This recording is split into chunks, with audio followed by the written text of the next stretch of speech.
Welcome to Transformational Thinking for Health Leaders. I'm Dr. Fiona Day, Master Practitioner Coach and Chartered Coaching Psychologist. This is a podcast that will help you meet your most complex leadership challenges and transform your perspectives, helping you to become a more effective and creative leader with a deeper understanding of yourself and your own world of work. Andrew Lee is a Professor of Public Health at the University of Sheffield with academic interests in health protection and international health, and is also a Regional Deputy Director for Health Protection with the UK Health Security Agency. Andrew first started off medicine and paediatrics before working abroad with an aid agency in Afghanistan and in disaster zones including the Lanka Asian Tsunami Disaster, the cholera epidemic in Zimbabwe, and Typhoon Haiyan in the Philippines. He subsequently specialised in general practice and public health and has served various senior roles. He was formerly Director of Primary Care and Population Health for NHS Vale of York Clinical Commissioning Group and a non-executive director with Gateway Primary Care, which provided accessible and inclusive healthcare for Rotherham's hard-to-reach and vulnerable groups. So welcome to Transformational Thinking for Health Leaders, Andrew. Thank you very much. Thanks for having me. I'd love to know more about your career journey so far. You've obviously done a lot of really interesting, unusual things already, and I'd love to hear more about it. Well, yes, I guess I'm a bit of a non-conformist. I've never really been interested in having the straight career route and career ladders. And many years ago, a senior once said to me, "Why are you doing all these different things and coming off the career ladder? Isn't it detrimental?" And actually, what I found that actually doing many different things over the years has had its benefits. I've learned a lot. I've broadened my skill base and experience in many different ways that I couldn't have predicted at the start of the journey.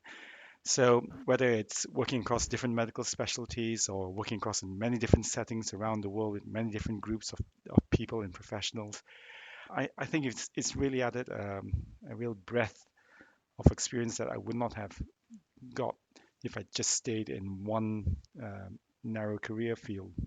Yeah, so I suppose I'm curious around, obviously, like it probably wasn't planned in terms of all the different things that you've done, but how did you make some of those decisions and navigate your way through those? At that point in time, I guess you could have said I was pursuing dreams and aspirations. And when I look back now, and I know you're a coach and you'll be familiar with this about trying to help people identify what is it that they're good at, what is it that gives them that flow state, what is it that plays to their strengths and plays to their values. And when I reflect now on my career path, subconsciously, a lot of the stuff I've done actually fitted with my values, fitted with what I felt naturally comfortable and good at. So I've always been the sort of person who enjoys being in the moment in something that's active, something that's taking place, and something that's fast paced. So actually being in the disaster zone fits, if you see what I mean. And likewise, in terms of personal values, I've always wanted to do something that was meaningful, that made a difference, that was in service of others. So again, it's not a surprise that my career path has taken me down routes where I was, running programs for the benefit of others. So there has been coherence in a way to a lot of what I've done over the years on reflection.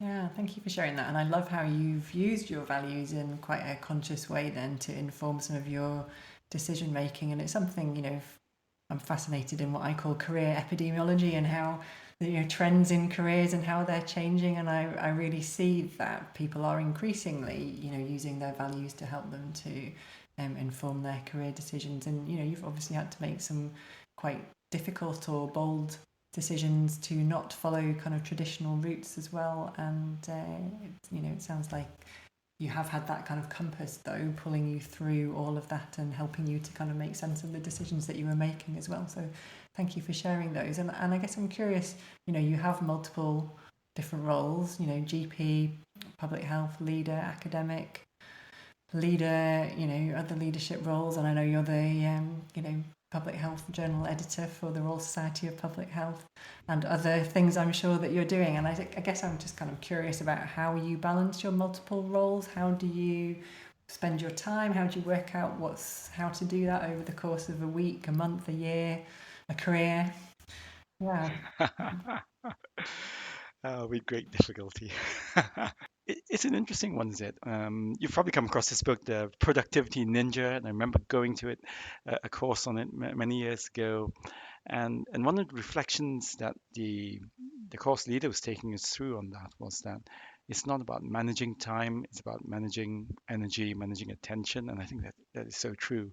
So in terms of having lots of different balls in the air which I'm juggling, it always boils down to what is it that's most important, most high value, that needs my time and attention, that I'm prioritizing first.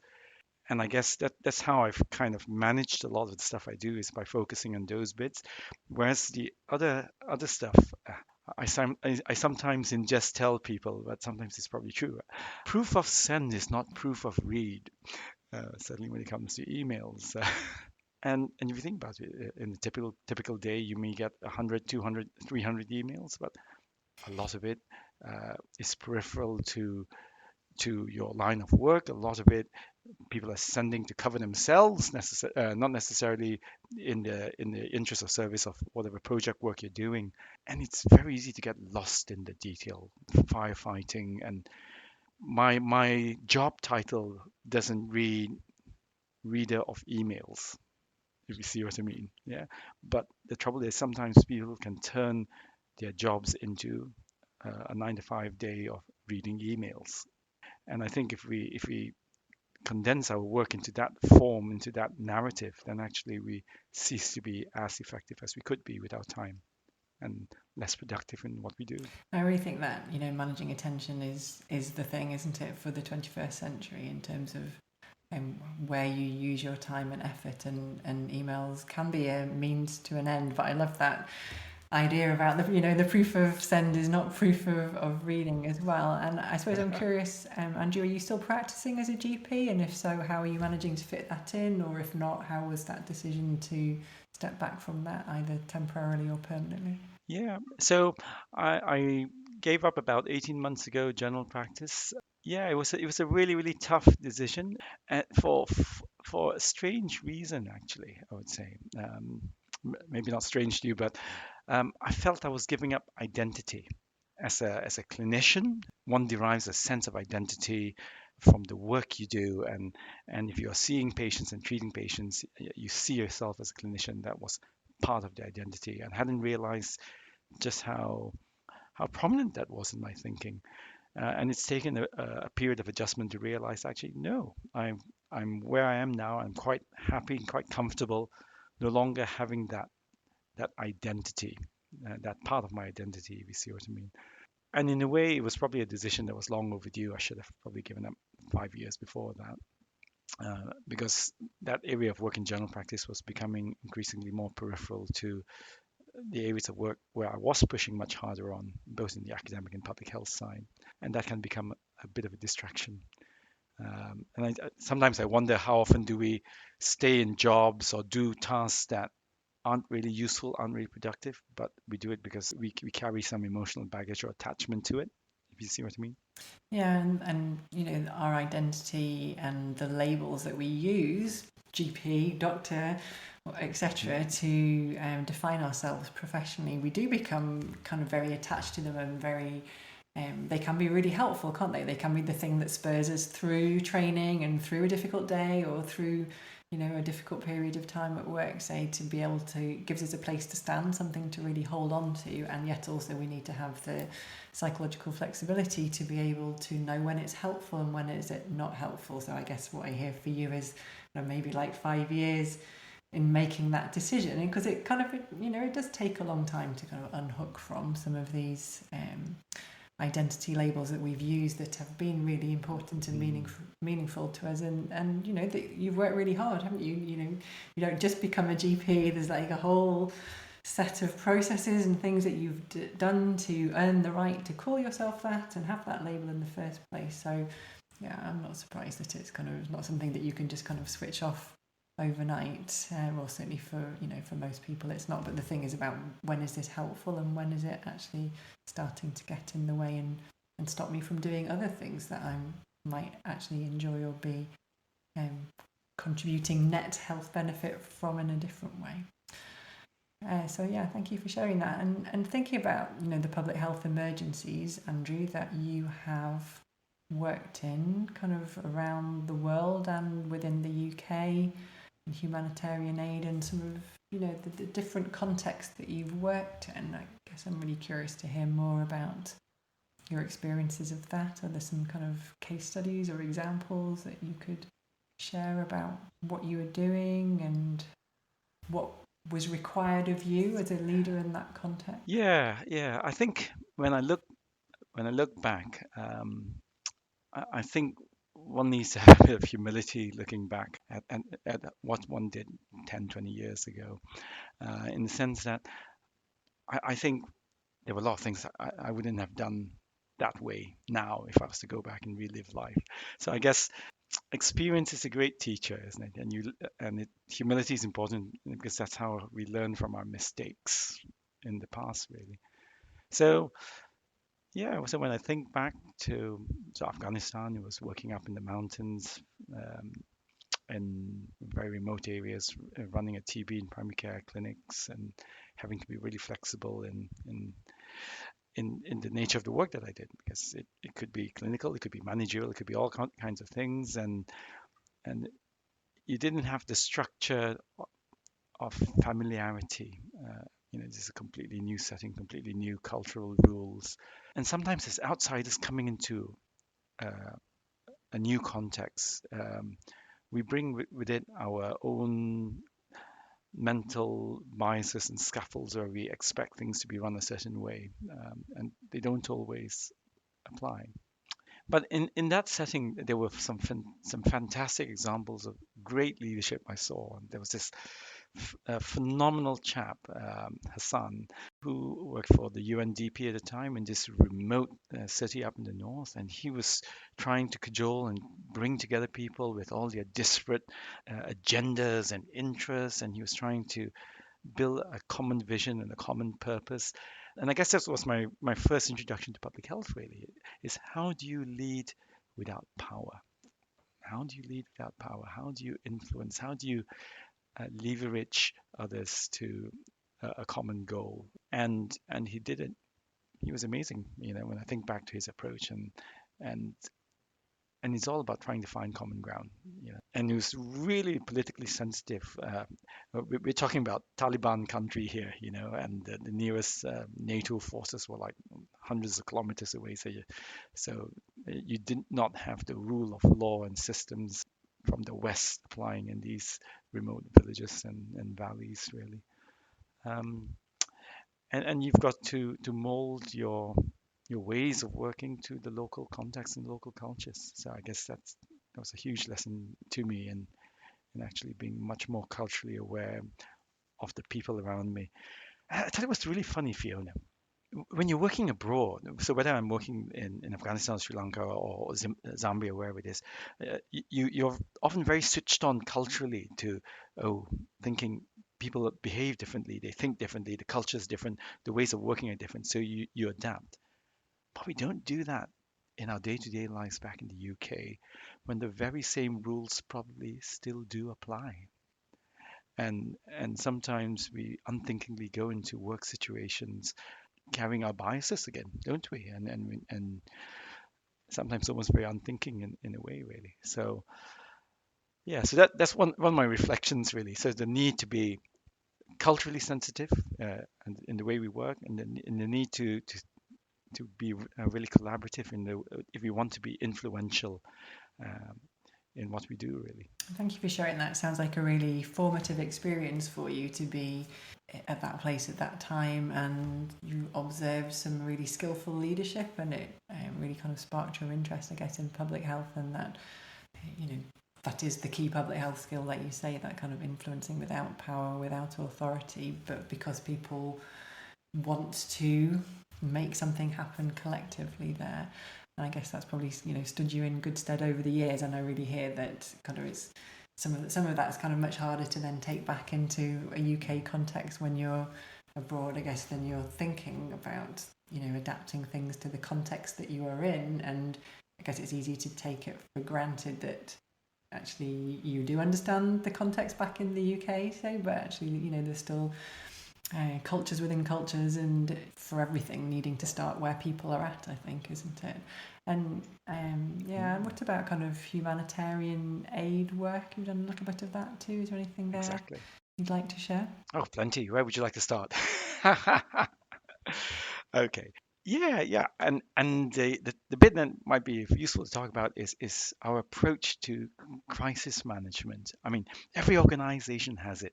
We have crisis all the time of one form or the other. And the thing about crisis management, certainly here in the UK, with our standard organizations, is people get all very excited, and uh, and there's always a big hurry to do something, to be seen to do something, to be seen to have grip, basically, and and actually to often centralize and be very top down in how one approaches managing crisis. And for some crisis, but my reflection again, coming from disaster zones, is in Sri Lanka and in the Philippines, unless you've worked in a disaster zone, you won't fully appreciate the issue of scale. Okay, so here in the UK, just to pick an example, a major incident might be a motorway accident and a dozen people injured and multiple uh, vehicles involved and so on and so forth, and multiple agencies involved, or maybe it's a flood or a factory fire and something along those lines. All those very short-lived, very acute, very small, contained stuff, but to us, those are major incidents in the UK.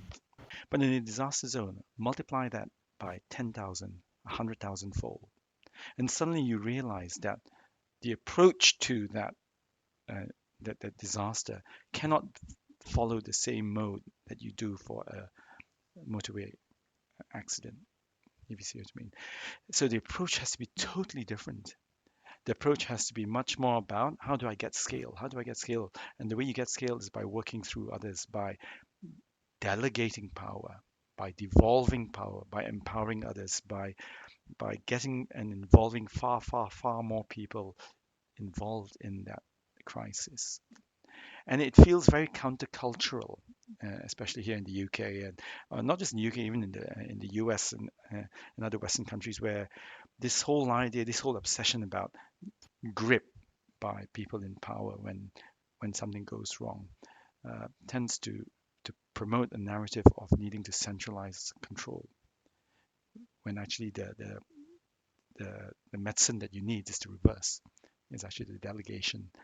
So that's the first bit. It's about scale, about getting it right, pitching the scale right. And um, I think all too often leaders don't realize that they're using the wrong approach for the wrong scenario. And the second bit comes back to what I was saying about pace. So everyone in the West, when we see a crisis, we all rush to it, and everyone's super excited and rushing about like headless chickens, really.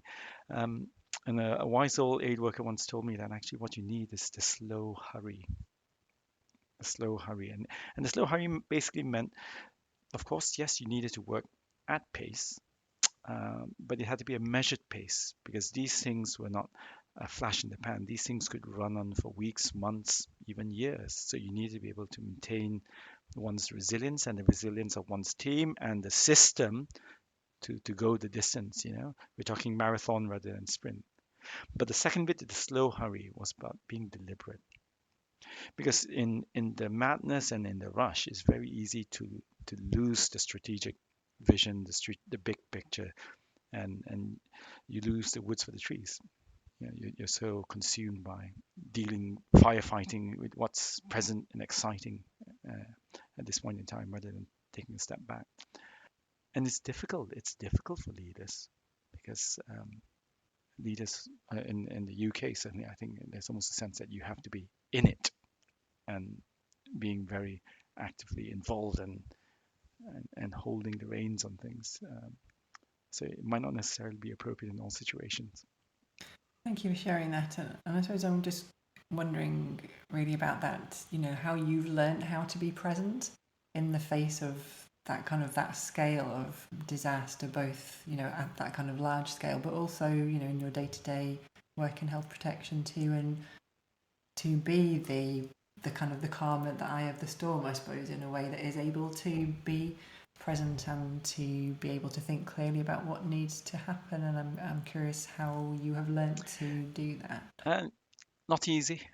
I think you've constantly got to remind yourself to take a step back. It doesn't happen naturally, if you see what I mean. And if you're not deliberate and consciously taking that step back to give yourself the space to think about things, and then you'll be lost in the hubris, basically.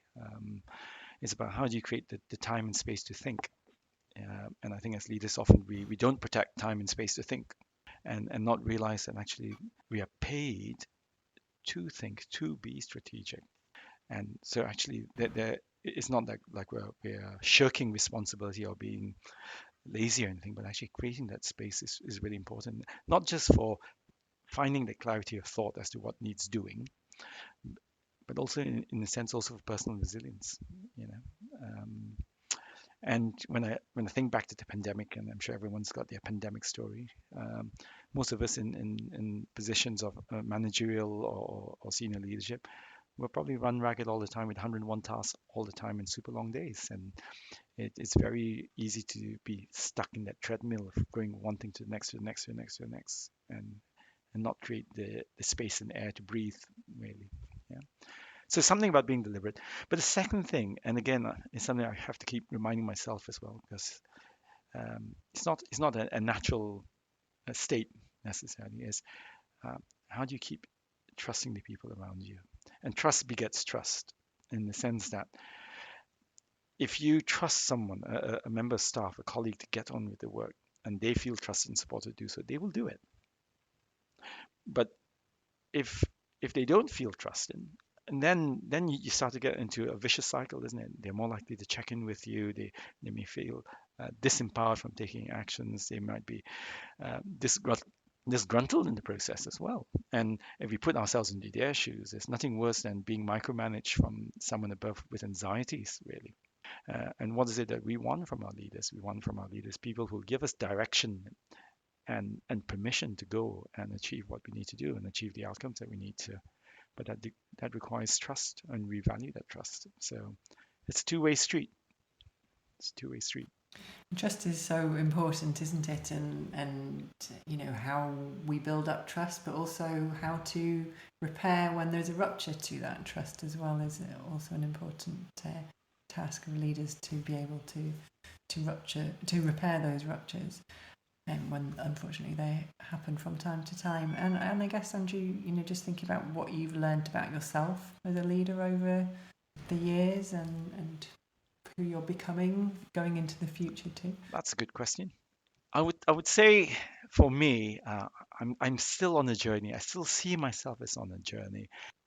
It's never stopped. I guess I'm always looking to see where am I heading. I'm always thinking, okay, what next? What fits?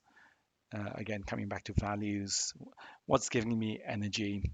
And I think if it's doing pieces of work that gives me energy, that fits my values, basically, that gives me longevity in what I do.